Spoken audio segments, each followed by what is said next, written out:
أما بعد أعوذ بالله من الشيطان الرجيم بسم الله الرحمن الرحيم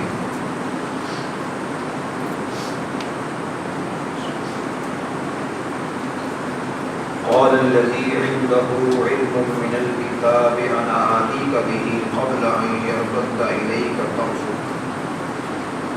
فلما رآه مستقرا عنده قال هذا من فضل ربي صدق الله مولانا العظیم۔ معزز حاضرین، اللہ جل مجدہ کا شکر ہے جس کی دی ہوئی توفیق سے ہم جمعۃ المبارک کے بابرکت موقع پر اس کی بارگاہ لا یزال میں حاضر ہیں۔ اللہ رب العزت ہم سب کی حاضری اپنی بارگاہ میں قبول فرمائے۔ ہم عقیدہ توحید اور استعانت و استغاثہ کے موضوع پر گفتگو کر رہے ہیں۔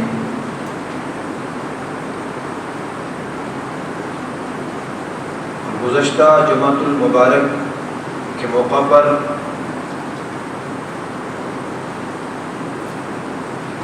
ہم نے قرآن و سنت کے متعدد دلائل کی روشنی میں یہ بات واضح کی تھی کہ یہ دنیا وسائل و اسباب کی دنیا ہے۔ اللہ رب العزت حقیقی طور پر مددگار ہے اور اس میں کوئی مسلمان ایک ذرہ برابر بھی شک نہیں کر سکتا۔ لیکن جب اللہ رب العزت کسی کی مدد کرتا ہے تو وہ کسی نہ کسی سبب اور ذریعے سے کرتا ہے، اور جس بھی سبب سے کرتا ہے وہ اللہ کی مخلوق ہوتی ہے۔ قرآن مجید کے متعدد حوالہ جات سے میں نے عرض کیا تھا، جیسے غزوہ بدر میں حضور علیہ السلام نے اللہ سے مدد طلب فرمائی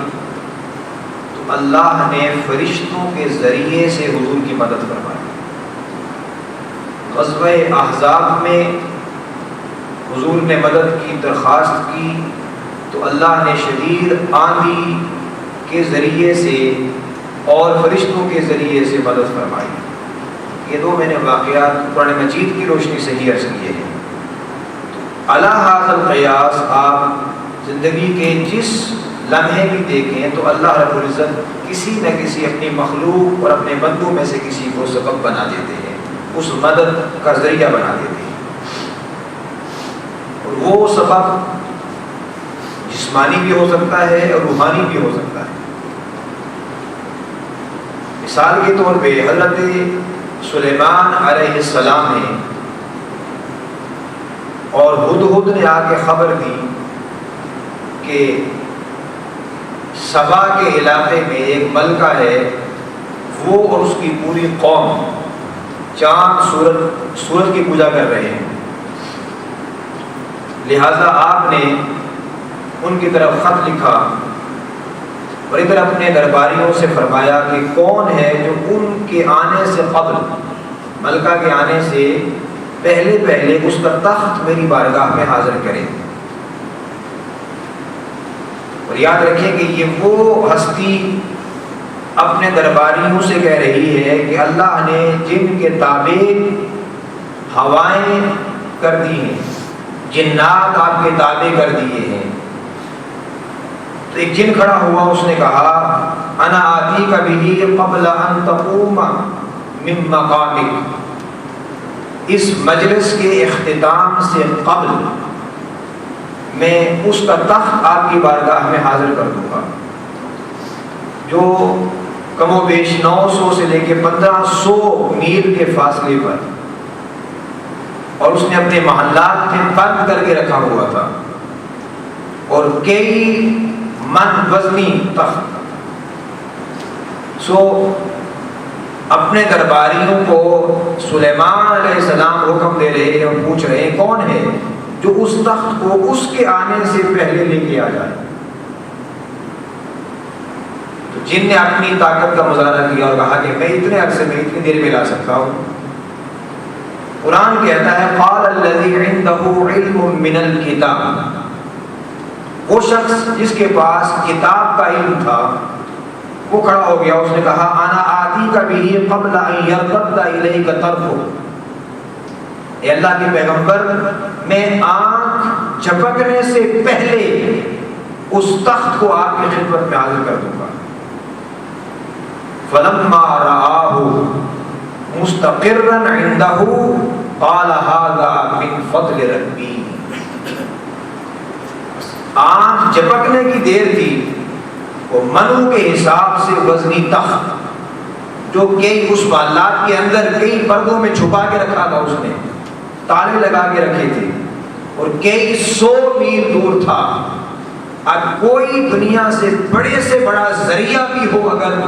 مادی ذرائع میں سے، تو کوئی ذریعہ ایسا نہیں جو آنکھ جھپکنے سے پہلے اتنے بڑے تخت کو اتنی دوری سے لے کے حاضر ہو جائے. اللہ کے پیغمبر نے نہیں، اللہ کے پیغمبر کی امتی نے پلک جھپکنے سے پہلے وہ تخت حاضر کیا، اور جب اپنی آنکھوں کے سامنے دیکھا سلیمان علیہ السلام نے تو فرمایا ھذا من فضل ربی، یہ اللہ کے فضل سے. اللہ کا فضل اس کے بندوں پر ہوتا ہے، تو جس پر اللہ کا فضل ہے تو ان کی شان یہ ہے. تو اللہ نے اپنے حبیب کے بارے میں فرمایا وَكَانَ فَضْلُ اللَّهِ عَلَيْكَ عَظِيمًا، میرے حبیب آپ پر صرف فضل نہیں ہے، اللہ کا فضل عظیم ہے. جب جو صرف فضل والے ہیں اللہ نے ان کی طاقت قرآن میں بیان کی ہے، جن کو فضل عظیم عطا فرمایا ہے پھر ان کی طاقت کا اندازہ کون کر سکتا ہے. اور الکتاب کا علم رکھنے والا وہ شخص اگر اس کی طاقت اور قوت جو اللہ نے عطا فرمائی ہے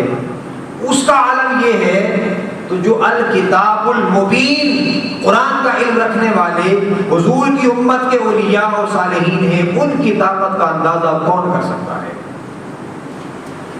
اسی طرح تاجدار کائنات صلی اللہ علیہ وآلہ وسلم کے حوالے سے قیامت کا منظر بیان کیا گیا ہے، حدیث بخاری شریف کی. بخاری کتاب الزکات میں حدیث ہے اور لفظ وہی استعمال کیا گیا ہے. اب یاد رہے کہ میں نے عرض کیا تھا کہ استغاثہ اور استعانت یہ اصل میں توسل اور وسیلہ کی ایک شکل ہے، اور اس حدیث میں شفاعت کو بھی استغاثہ کہا گیا ہے. قرآن حدیث پاک کے الفاظ ہیں ان الشمس تدنو یوم القیامت، جب سورج قیامت کے دن قریب آ جائے گا حتی یبلغ العرق نصف الاذن، حتیٰ کہ کانوں کے نصف تک لوگ پسینے سے شرابور ہوں گے. فبیننا ہم کذالک استغاثوا بآدم، اس دوران جب یہ کیفیت اور یہ منظر ہوگا تو لوگ استغاثوا بآدم، حضرت آدم علیہ السلام سے استغاثہ طلب کریں گے، استغاثہ کریں گے، مدد طلب کریں گے. یہ حدیث کے الفاظ ہیں بخاری شریف میں. اگر استغاثہ اللہ کے علاوہ کسی اور سے نہ ہو سکتا تو عربی میں الفاظ کی کمی نہیں ہے. اور آقا دو جہاں صلی اللہ علیہ وآلہ وسلم جب حدیث میں وہ الفاظ استعمال فرما رہے ہیں، اگر کوئی ایسا لفظ جس کا معنی غلط ہوتا، جس کا معنی شرک کی طرف لے جانے والا ہوتا، تو کبھی تاجدار کائنات صلی اللہ علیہ وآلہ وسلم وہ لفظ استعمال نہ فرماتے. جو صرف اللہ کے لیے خاص ہوتا اس لفظ کو کبھی آدم علیہ السلام کی طرف نسبت نہ فرماتے. استغاثوا لآدم، لوگ حضرت آدم سے استغاثہ کریں گے. ثم بموسیٰ، پھر حضرت موسیٰ سے استغاثہ کریں گے. ثم بمحمد، اور پھر سب سے آخر میں جا کے محمد صلی اللہ علیہ وآلہ وسلم سے استغاثہ کریں گے. اب تصور کریں کہ وہی لفظ اللہ کے حبیب نے استعمال فرمایا تو اس کا مطلب یہ ہے کہ استغاثہ اللہ سے بھی ہوتا ہے،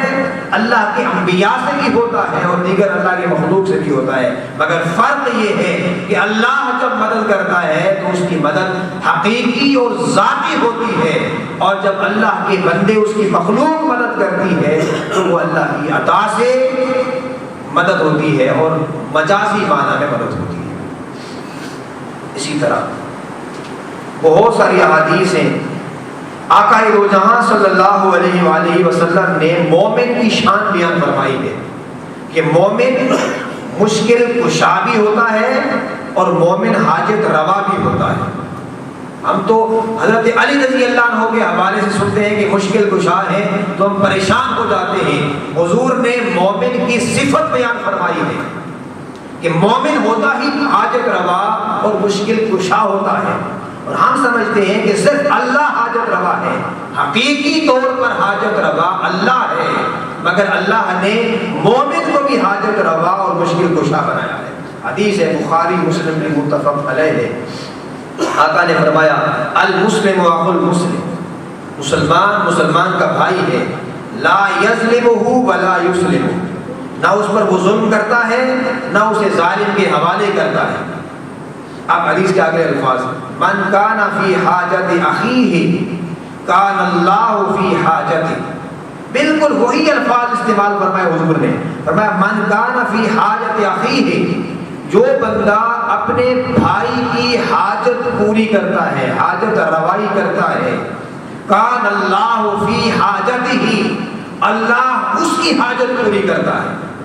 جو اللہ کے مخلوق کی، اپنے بھائیوں کی، جو مسلمان بھائیوں کی مدد کرتے رہتے ہیں، اللہ کے حبیب فرماتے ہیں اللہ ان کی مدد کرتا ہے۔ وَمَنْ فَرَّجَ عَنْ مُسْلِمٍ كُرْبَةً، اور جو کسی مسلمان کی مشکل کو حل کرتا ہے، فرج اللہ عنہ کربۃ من کربات یوم القیامہ، اگر کوئی مسلمان کسی مسلمان کی، کسی بھائی کی ایک مشکل حل کرتا ہے تو اللہ قیامت کی بڑی مشکلات میں سے اس کی کوئی مشکل حل فرما دے گا۔ تو مسلمان جب ایک مسلمان یا انسان یا بندہ جب کوئی مشکل کسی کی حل کرے گا تو وہ اپنے دائرے میں رہ کے کرے گا، وہ اپنے اختیار میں رہ کے کرے گا جتنا اختیار اس کو اللہ نے عطا فرما رکھا ہے، اور جب اللہ کرے گا تو اللہ کی طاقت بے حد و بے حساب ہے، اس کا کوئی اندازہ نہیں ہے۔ اللہ کو کسی نے طاقت دی نہیں ہے مگر سب کو طاقت اللہ نے دی ہے۔ سو جب مسلمان کسی کی مدد کرے گا تو وہ اپنے دائرے میں رہ کے اللہ کی دی ہوئی طاقت سے مدد کرے گا۔ جب یہ عقیدہ ہوگا تو وہ یہ عقیدہ توحید ہے۔ پھر آقا نے فرمایا، اب دیکھیں ستار اللہ کی صفت ہے، مگر حضور نے فرمایا من ستر مسلمن، جو کسی مسلمان کی پردہ پوشی کرے گا، سترہ اللہ یوم القیامہ، اللہ قیامت کے دن اس کی پردہ پوشی فرمائے گا، اس کی عیبوں کو چھپا دے گا۔ تو عیبوں کو چھپا دینا ستار العیوب کہتے ہیں، اس کو عیبوں کو چھپانا اللہ کی صفت ہے، مگر اللہ اپنی صفات کا فیض اپنے بندوں کو ادا کرتا ہے۔ اسی طرح آقا دو جہاں نے ایک اور حدیث میں فرمایا، یہ مسلم شریف کی حدیث ہے، واللہ فی عون العبد، وہی لفظ عین واو اور نون، اسی سے اعانت ہے، اسی سے استعانت ہے، ایاک نعبد و ایاک نستعین، فرمایا واللہ فی عون العبد، اللہ اپنے بندے کی مدد کرتا رہتا ہے، ما کان العبد فی عون اخیہ، جب تک بندہ اپنے بھائی کی مدد کرتا رہتا ہے۔ تو آپ تصور کریں، لفظ کو ہی استعمال فرمائے، جو اللہ کے لیے وہی اللہ کے بندے کے لیے، مگر فرق ہے زمین و آسمان کا۔ اللہ کی مدد حقیقی ہے، ذاتی ہے، اور بندے کی مدد مجازی ہے اور اللہ کی عطا سے ہے۔ پھر آقا علیہ السلام نے فرمایا، حدیث پاک میں ہے، ان للہ، یہ حدیث بھی کنز العمال میں ہے، ان للہ عبادا یفزع الناس الیہم فی حوائجہم، فرمایا اللہ کے کچھ بندے ایسے ہیں کہ لوگ اپنی ضروریات لے کر، حاجات لے کر ان سے فریاد کرتے ہیں، العاملون یوم القیامت من عذاب اللہ، ان کی داد رسی کرتے رہتے ہیں، فریاد رسی کرتے ہیں، ان کی حاجتیں پوری کرتے ہیں، اور اللہ کے ہاں ان کا مقام یہ ہے کہ قیامت کے دن اللہ کے عذاب سے مامون ہوں گے، محفوظ ہو جائیں گے۔ پھر بندہ مومن کی ایک اور شان بیان فرمائی، لفظ وہی استغاثہ، استغاثہ یغیثو استعمال فرمایا۔ یہ حدیث بھی کنز العمال میں ہے، حضور نے فرمایا من اغاث ملہوفا، جو کسی مظلوم کی مدد کرے، اغاثہ مدد کرے، کتب اللہ لہ ثلاثا وسبعین حسنہ، اللہ رب العزت اس کے لیے 73 نیکیاں لکھ دیتے ہیں۔ جب کوئی بندہ مدد کرتا ہے کسی بندے کی، کسی مظلوم کی، تو اللہ اس کے لیے نیکیاں لکھتے ہیں۔ تو وہ یہ نیکی کا کام ہے کسی کی مدد کرنا، کسی کے کام آنا۔ مگر میں نے بتایا ہر بندے کی ایک کیپیسٹی ہے، ایک حیثیت ہے، ایک مرتبہ ہے، ایک شان ہے، اس کے دائرے میں رہتے ہوئے کوئی دوسرے کی مدد کرتا ہے۔ عام انسان ایک محدود دائرے میں رہتے ہیں، اس سے اوپر چلے جائیں اولیاء و صالحین، ان کا دائرہ اور وسیع ہو جاتا ہے، اور چلے جائیں انبیاء علیہ السلام، ان کا دائرہ اور وسیع ہو جاتا ہے۔ پھر خاتم المرسلین اور خاتم النبیین محمد مصطفیٰ صلی اللہ علیہ وآلہ وسلم، ان کی حیثیت اس سب سے افضل و اعلیٰ ہے، اور دائرہ سب سے وسیع تر ہو جاتا ہے، اس لیے کہ حضور کو اللہ نے رحمت للعالمین بنا کے بھیجا ہے۔ مگر ان سب کا دائرہ دیکھنے ایک طرف، مگر اللہ جل وجلہ سے کوئی نسبت نہیں ہے، کیونکہ جس کے پاس جو ہے وہ اللہ کی عطا ہے، اور اللہ کے پاس جو ہے وہ اللہ کی اپنی ذاتی اس کے پاس ملکیت ہے۔ پھر اسی طرح آقا دو جہاں صلی اللہ علیہ وآلہ وسلم کی بارگاہ میں ایک صحابی حاضر ہوتے ہیں۔ اب ایمان سے سوچئے، طریقہ کار یہ ہے، اگر کسی کا حافظہ کمزور ہو جائے تو کیا کرتے ہیں؟ زیادہ سے زیادہ بادام کھاتے ہیں، حکیم کے پاس جاتے ہیں، دوا لیتے ہیں تو ٹھیک ہو جاتے ہیں اللہ، لیکن وہ بھی اللہ ہی شفا دیتا ہے۔ یاد رکھیے، شفا حکیم ہو، ڈاکٹر ہو، طبیب ہو، اس دعا کے اندر بھی جو تاثیر رکھی ہے وہ اللہ رب العزت نے رکھی ہے۔ یہ ایک طریقہ اختیار کرتے ہیں ہم، ایک یہ طریقہ ہے، ایک روحانی طریقہ ہے۔ آقا علیہ السلام کی بارگاہ میں حاضر ہوتے ہیں حضرت ابو ہریرہ رضی اللہ تعالیٰ عنہ، اور یہ حدیث بخاری شریف میں ہے، اور عرض کرتے ہیں انی یا رسول اللہ صلی اللہ علیہ وسلم انی اسمع منک حدیثا کثیرا انسا، حضور میں آپ سے کثرت کے ساتھ احادیث سنتا ہوں مگر بھول جاتا ہوں۔ آقا علیہ السلام کی بارگاہ میں، اب یہ بخاری شریف ہے، قرآن کے بعد جس حدیث کا درجہ ہے، آقا علیہ السلام دم فرما دیتے، یعنی روحانی طریقہ جو عام طور پہ کیا جاتا ہے، دم کر دیتے، تعویذ دے دیتے، مگر یہاں ایک جداگانہ طرز عمل اختیار کیا گیا ہے، سمجھایا گیا ہے لوگوں اللہ کی بارگاہ سے ملتا ہے، وہ دیتا وہی ہے، اور تقسیم بارگاہ مصطفیٰ سے ہوتی ہے اللہ کی ہر نعمت، مگر انداز جدا جدا ہوتے ہیں۔ کوئی آتا ہے کسی کے لیے کوئی دعا کر دیتے ہیں، کسی کو تعویذ دے دیتے ہیں، کسی کو دم کر دیتے ہیں، کسی کو کچھ بتا دیتے ہیں، مگر جداگانہ انداز ہے یہاں پہ۔ آقا نے فرمایا ابسط رداءک، ابو ہریرہ حافظہ مانگنے آئے ہو اپنی چادر بچھا دو۔ اب چادروں میں حافظے نہیں ملا کرتے، اب ہم میں سے کوئی بھی عقل مند شخص یہ نہیں سمجھ سکتا کہ بھائی چادر کا اور حافظہ کے ساتھ کیا تعلق ہے، مگر قربان جائیں صحابی رسول کے عقیدے پر، انہیں یقین تھا، ایمان تھا، عقیدہ تھا کہ مصطفیٰ کی بارگاہ میں آیا ہوں جو رب سے لے کر دیتے ہیں، وہ چاہے تو چادر میں ڈال کے دے، چاہے وہ ویسے عطا فرما دے۔ حضرت ابو ہریرہ نے فرماتے ہیں میں نے چادر بچھا دی، سوال بھی نہیں کیا حضور حافظے کا چادروں کے ساتھ کیا تعلق ہے، مگر چادر بچھائی، آقا نے فخرف بیدہ، ایسے چلو بھرا، اب دعا نہیں فرمائی یہ اللہ ابو ہریرہ کو حافظہ عطا فرمائی، یہ ایک دعا کا طریقہ بھی ہے، مگر حضور نے بخاری کے الفاظ ہیں، آقا علیہ السلام نے چلو بھرا فغرف بیدہ، اور پھر اس چادر میں ڈالا، خالی ہاتھ ہیں، ایسے چلو بھر رہے ہیں حضور اور چادر میں ڈال کے عطا کر رہے ہیں، عطا ہے، اور حضور نے فرمایا تم مانگو، اس چادر کو لپیٹ کے اپنے سینے سے لگا، سینے سے لگانے کی بات ہے تو حافظہ تو دماغ میں ہوتا ہے، کہتے پگڑی باندھ لیں اس کی، مگر حضور نے فرمایا سینے سے لگا لیں، فَدَمَمْتُهُ، فرماتے ہیں صحابی میں نے سینے سے لگائی، فَمَا نَسِيتُ شَيْئًا بَعْدَ، اس کے بعد زندگی بھر حضور سے حدیث سنتا رہا مگر ایک بھی حدیث نہیں بولا جو سنتا مصطفیٰ سے میرے حافظے میں ہمیشہ کریے محفوظ ہوا۔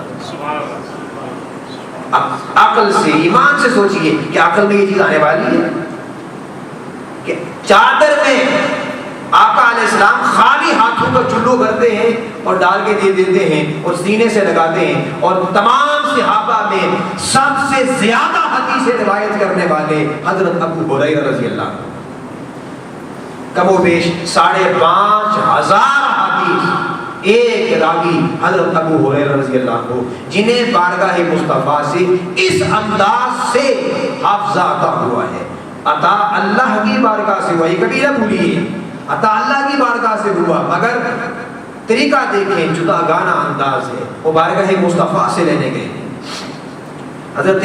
قتادہ بن نعمان رضی اللہ عنہ صحابی رسول ہیں، جنگ بدر میں تیر لگتا ہے اور آپ کی آنکھ باہر نکل آتی، آنکھ کا ڈیلا باہر نکل آتا ہے۔ فرماتے لوگوں نے مشورہ دیا کہ اس کو باہر نکال دیں، اس کی رگ کاٹ کے ہمیشہ کے لیے باہر نکال دیں۔ فرماتے ہیں مگر کسی نے مشورہ دیا کہ حضور صلی اللہ علیہ وسلم سے پوچھو۔ فسأل النبی صلی اللہ علیہ وسلم، تو میں نے حضور سے پوچھا حضور کیا اس کی میں رگ کٹوا دوں؟ حضور نے فرمایا اللہ نہیں، اس کی رگ کاٹنی نہیں ہے، ڈھیلا باہر نہیں کرنا، ایسا کرنا، یہ باہر آ گیا ہے ویسے مگر اس کو ہمیشہ کے لیے ختم نہیں کرنا۔ حضور کیا کروں؟ فدعا بہ، حضور نے اسے بلایا، فغمز حدقته براحته فكان لا يدرى اي عينيه اصيبت۔ فرماتے ہیں آقا علیہ السلام نے انہیں بلایا، اپنے دست مبارک سے اس ڈھیلے کو ان کی آنکھ میں دوبارہ رکھ دیا۔ آقا دو جہاں صلی اللہ علیہ وآلہ وسلم کی دست مبارک سے وہ آنکھ کا ڈھیلا ان کی آنکھ میں دوبارہ رکھا گیا۔ صحابی کہتے ہیں کہ معلوم نہیں ہوتا تھا کہ کون سی آنکھ ضائع ہوئی تھی، کس آنکھ میں زخم آیا تھا، دونوں آنکھیں ایک جیسے ہو گئی، بیماری چلی گئی، وہ جو زخم تھا ختم ہو گیا، بس دست مصطفیٰ صلی اللہ علیہ وآلہ وسلم لگنے کی دیر تھی، اللہ نے شفا دی تھی۔ تو شفا اللہ کبھی اس طریقے سے دیتا ہے، کبھی اس طریقے سے عطا کرتا ہے۔ ایک صحابی رسول تھے، ان کے ہاتھ میں ایک پھوڑا تھا، بہت بڑا پھوڑا، تکلیف ہوتی جب کبھی جہاد کرتے تو ہاتھ میں تلوار تھامتے ہوئے تکلیف ہوتی تھی، تو آقا علیہ السلام کی بارگاہ میں عرض کرتے ہیں یا نبی اللہ، قربان جائیں صحابہ کرام کی کہ عقیدے پر ایمان پر جو کی تکلیف ہوتی، آپ تصور تو کریں نا، ایک کو حافظے کی طلب تھی، یا رسول اللہ حافظہ چاہیے، ایک کو آنکھ ضائع ہو گئی، یا رسول اللہ آنکھ چاہیے، ایک کو پھوڑا نکل آیا، عرض کہ یا رسول اللہ صلی اللہ علیہ وآلہ وسلم پھوڑا نکل آیا۔ اب کیا اس وقت ڈاکٹر نہیں ہوں گے، طبیب نہیں ہوں گے؟ سب کچھ تھا، مگر بتا رہے ہیں کہ یہ آقا دو جہاں صلی اللہ علیہ وآلہ وسلم کی بارگاہ اقدس میں آؤ گے، جو کوئی جو شے طلب کرے گا اللہ اس بارگاہ سے عطا فرمائے گا۔ آقا علیہ السلام کی بارگاہ میں یا رسول اللہ یہ پھوڑا نکل آیا ہے، آقا علیہ السلام نے فرمایا ادنو منی، میرے قریب آ جاؤ، فدناؤ تو میں قریب ہو گیا، ففتحها فنفث فی کفی، آقا علیہ السلام نے میرا ہاتھ پکڑ لیا اور میری اس ہتھیلی پر آپ دم کرنے لگے۔ اب یہ دم کا طریقہ بتا دیا حضور نے، فنفث یعنی ہر ایک الگ الگ طریقہ، جدا گانا طریقے بتائے حضور صلی اللہ علیہ وسلم نے۔ فنفث فی کفی، میرے ہاتھ پر اس ہتھیلی پر حضور نے دم کرنا شروع کیا، اور صرف یہی نہیں، ثم وضع یدہ علی صلعۃ،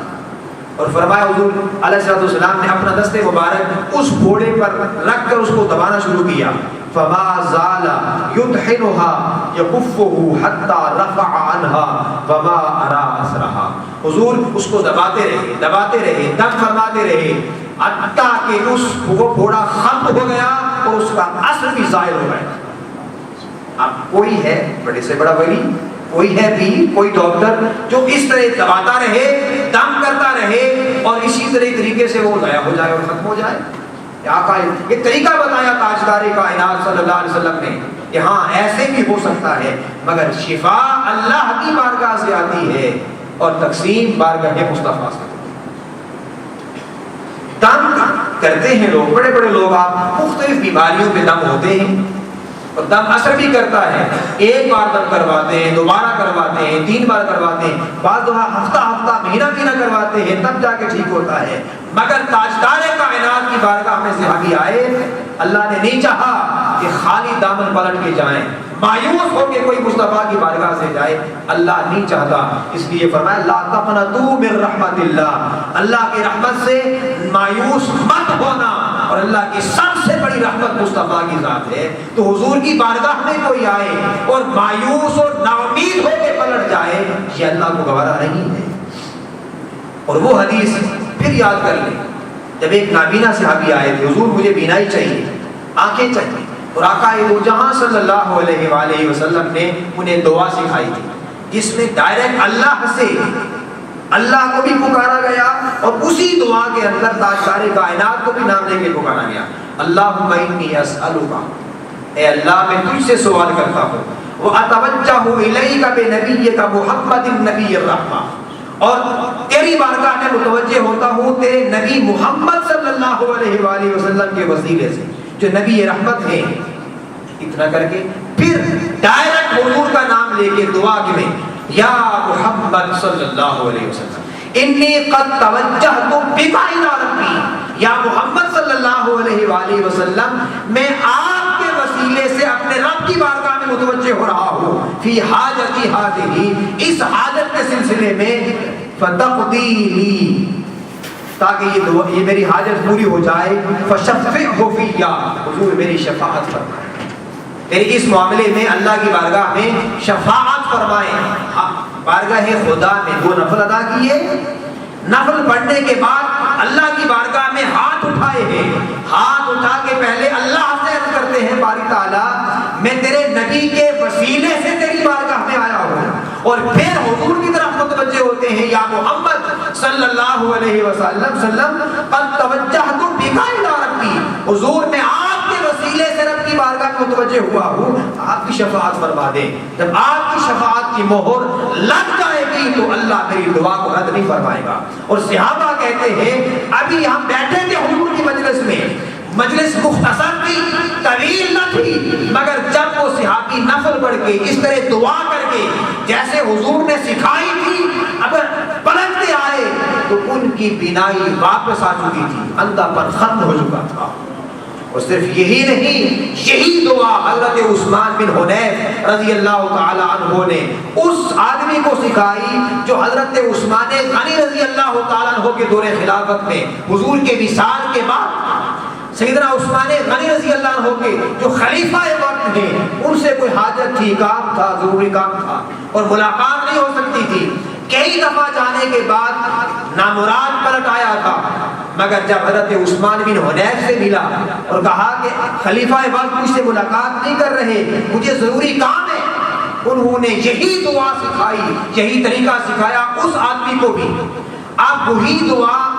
آقا دو جہاں کے وصال مبارک کے بعد کر رہے ہیں، اور حضرت عثمان بن حنیف نے وہ دعا سکھا رہے ہیں، ایک طریقہ بتا رہے ہیں، نماز پڑھے 2 نفل اس طریقے سے دعا کریں، بس انہوں نے دعا کی، اور پھر وہ نماز پڑھنے اور دعا کرنے کے بعد حضرت عثمان غنی کے دروازے کی طرف گئے، ابھی دروازے پر پہنچے تھے، دربان نے خود پلٹ کر ان کو بلایا اور کہا امیر المومنین آپ کو طلب کر رہے ہیں۔ امیر المومنین نے ملاقات بھی کی، اس کی حاجت بھی پوری کی، اس کا کام بھی کیا، اس کے مسائل کو حل کیا، اور کہا کہ آئندہ بھی حاجت ہو تو ضرور میری بارگاہ میں آ جانا۔ وہ صحابی پلٹ کے آئے، عثمان بن حنیف کا شکریہ ادا کرنے لگے، کہا کہ آپ نے میری سفارش کی ہے، آپ نے جواب دیا نہیں، میں نے سفارش نہیں کی، یہ دعا جو مصطفیٰ کریم نے اپنے ایک صحابی کو سکھائی تھی میں نے وہ دعا تمہیں دی ہے، دعا سکھائی ہے، بس اس دعا کی برکت سے اللہ نے تیرا کام کر دیا۔ وہی الفاظ یا محمد قد توجہت بک الی ربی فی حاجتی ہذہ، اے محمد صلی اللہ علیہ وسلم میں آپ کے وسیلے سے اپنے رب کی بارگاہ میں حاضر ہوں، فشفعہ لی، اے رسول اللہ صلی اللہ علیہ وسلم میری شفاعت فرمائیں، میری سفارش فرمائیں۔ تو یہی دعا صحابی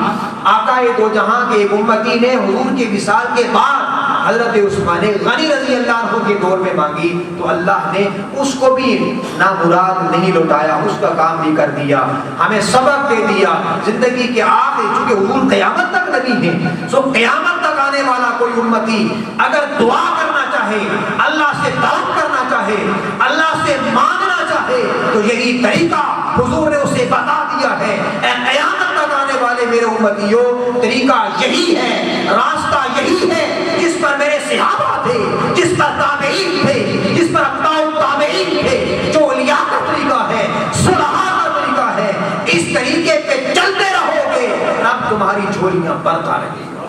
اللہ سے دعا ہے کہ اللہ رب العزت ہمیں عقیدہ توحید کو صحیح طور پر سمجھ کر اس کے مطابق زندگی بسر کرنے کی توفیق عطا فرمائے۔ وما علینا الا البلاغ۔ اعلان سماعت فرما لیں۔